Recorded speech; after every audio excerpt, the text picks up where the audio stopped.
totally believe in what we're doing, and I think it's the most important thing that I can be doing right now. There are so many people who are sick, and if this can help them, people have to know about this.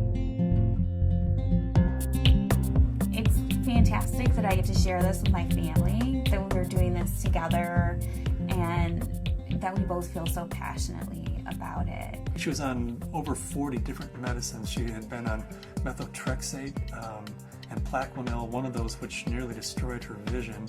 All the potent anti-inflammatories, the Vioxx and the Celebrex, and was on all sorts of painkillers and all sorts of antibiotics. She had classic steroid toxicity. Her face was the shape of a moon because there's a lot of swelling that occurs in the face. At the age of 16, was diagnosed with juvenile rheumatoid arthritis, and that evolved into a lupus condition, a diagnosis of interstitial cystitis, an autoimmune disorder.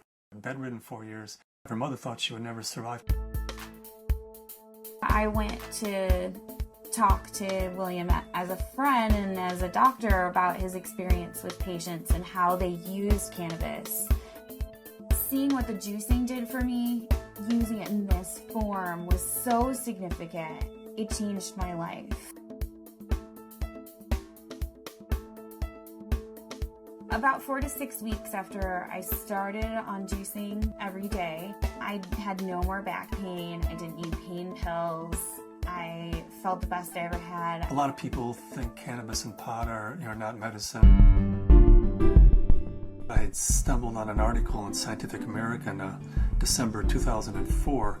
They had an article on marijuana as the brain's own marijuana, and they introduced the idea that the body produces compounds that are very similar to those found in marijuana or cannabis. Cannabis actually goes upstream. It provides feedback from the postsynaptic nerve to the presynaptic nerve, which was unheard of in neurochemistry. I mean, all neurotransmissions were unidirectional, and all of a sudden, swimming against the force of that are these little cannabinoid molecules that tie the whole system together. The phytocannabinoids from this plant augment the body's attempt to restore and increase function to a normal level. So it mimics the regulatory system of cellular physiology.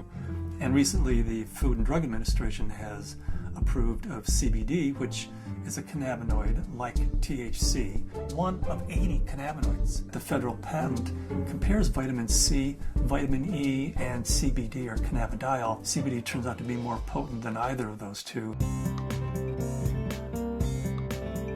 The thing that I warn my patients of is, if you're going to be juicing this flower and this leaf, and you're going to be doing this high-dose, non-psychoactive cannabinoid dietary approach, please do not heat it.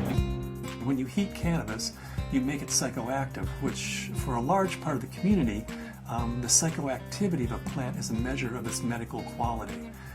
But it's really quite the inverse. If you heat or age cannabis in any way, you're destroying some of the medicinal properties of it. To use the plant effectively, we have to use it the way it evolved over 34 million years, which is raw. Because when it's raw, the THC is bound up as THC acid. It requires aging, drying, so as a hunter-gatherer, we gather this plant, we notice, wow, as this plant ages, it changes character and suddenly has a psychoactive effect. I think that's the most exciting area of cannabis research, is looking at non-psychoactive cannabinoids. Because if you do heat it, you'll decarboxylate the THC acid, and you're going to have 600 milligrams of THC acid with the CBD acid. You would be unconscious probably for the better part of the week. Between heating the plant, whether that's in a sucker, a cookie, a baked good, a butter, vaporized, smoked, all of those techniques convert THC acid, which is non-psychoactive, into THC and provide you with that 10 milligram dose. But if you eat the plant raw, then THC acid is the way it's found in the plant. It's not psychoactive. The juicing allows you to get up to the 500 to 600 milligrams, which is 60 times more than you could tolerate if it was heated. This treatment is not psychoactive. People don't have to be stoned when they take it. They can take it and go to work. They can take it and play with their kids.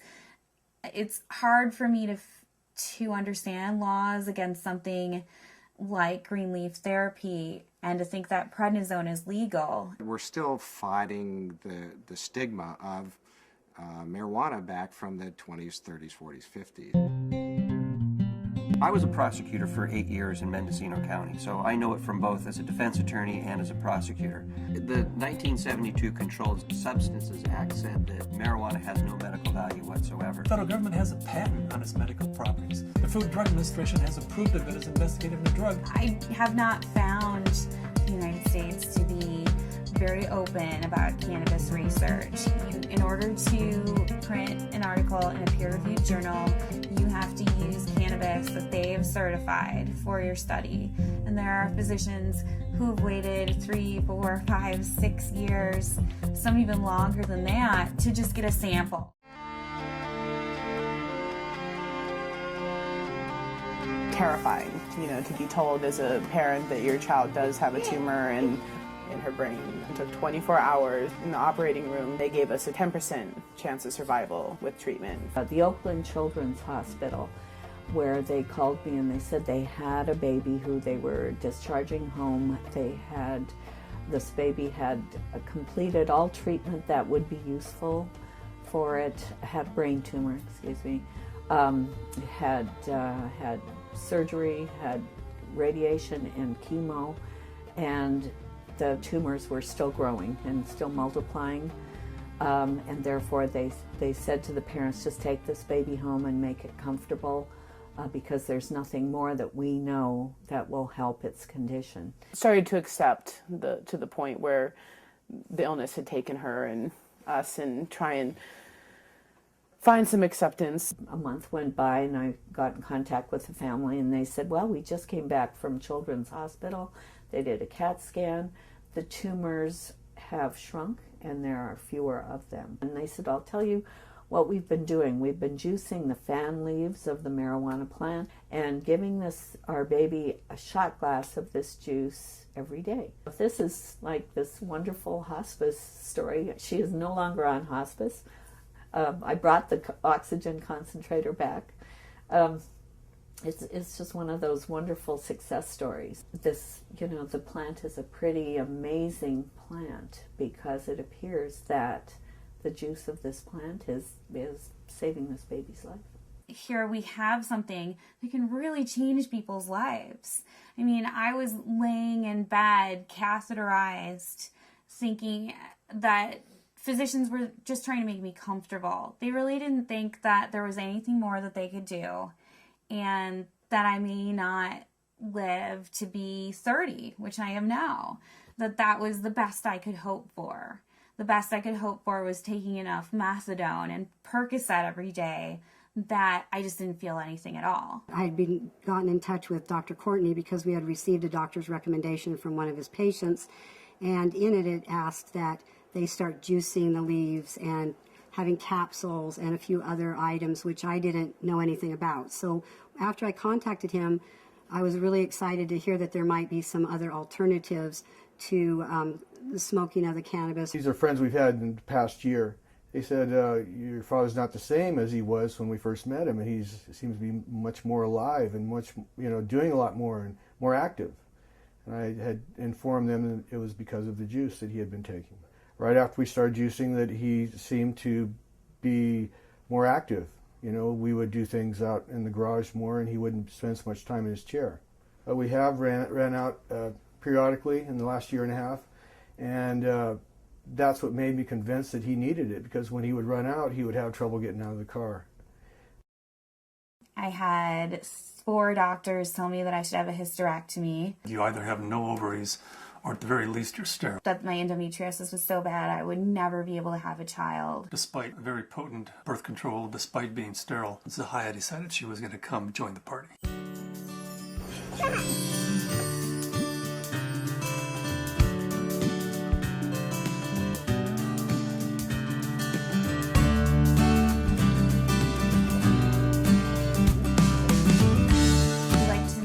Ourselves by being extremely scientific, and people know that if they're going to come to us, they're going to have to go through a lot of hoops, but they're also going to get the most up-to-date scientific knowledge on this subject, and they're going to see a physician who's an expert in the field of non-psychoactive cannabinoids, and there are plenty of people that want that and are looking for that.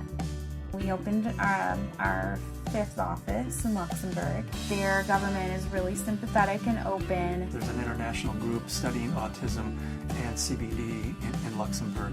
There's a physician there who's writing cannabis scripts, who's also a senator. And we've been working with him, Senator Colombera. The government may be actually funding experiments in a research center using cannabis, in large part because of Dr. Courtney's work with non-psychoactive cannabinoids and Senator Colombera's work with cancer patients. There are now facilities for testing plants, and there's been more progress made in the last 5 to 6 months. A new strain in from Spain called Cannatonic, 6.9% CBD. That's a 700% increase over Northern Lights, which is our previous high producer. I would like to find strains that have all of the cannabinoids present in an amount that's useful. I'd like to produce strains that are adapted to environment. In Luxembourg, we're producing thousands and thousands of pounds of seed, to raise the money to give away, a half a pound of seed, because if that person grows an acre of cannabis and feeds their family the proteins and the fatty acids, incredible food source, an incredible preventative medicine source, and an incredible therapeutic source. And at the same time, they're sucking 5 times as much CO2 out of the environment as an acre of trees. First, we have to change Convention Treaty Number 1, which was the convention that the UN put out in 1961 that says cannabis as a crime should be, if you have it, if you grow it, if it's in your possession, you should be in prison. That dogma has dominated the world right now. They're asking for input from the World Health Organization. I'm in the process of writing a letter stating that this is a dietary essential. It's not a criminal thing, because we have to change that treaty before we can go into Central South America and say, here, grow yourself an acre of this plant, feed your family, prevent illnesses. So Cannabis International kind of legalizing the plant globally, giving it back to people as a food source, prevent illness is so much better than waiting until you have diseases. With my own experience and all the patients that I've spoken to, I believe that it's not an isolated incident, that this is the best medication